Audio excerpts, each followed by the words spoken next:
Now I view AI as kind of not so much as an academic thing, but as a practical thing, right? I see humans figured out how to make a brain. All right, so when I find an employee, right? So this is kind of how I started thinking about AI. Like when I find an employee, right? I always hire people, so I evaluate people and I try to figure out, because here's this person that talks to you, that shows you some emotions, that shows you some expressions, but you have no idea what's inside their head, how they're making their decisions, why they're making their decisions, and what motivates this person that stands in front of you.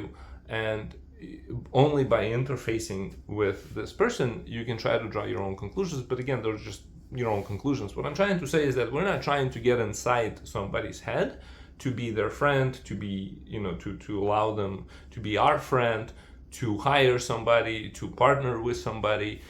We don't. We just accept that, here's another person. They have, ability to think for themselves. They have free will. They do things their way, and we evaluate this person based on those behaviors. That's kind of how we are.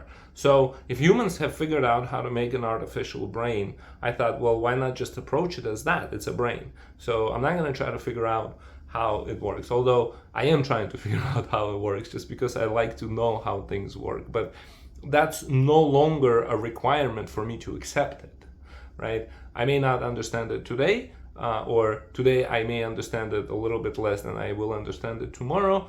Nonetheless, I have accepted it as a technology that is here to stay and is ultimately to change the world as we know it.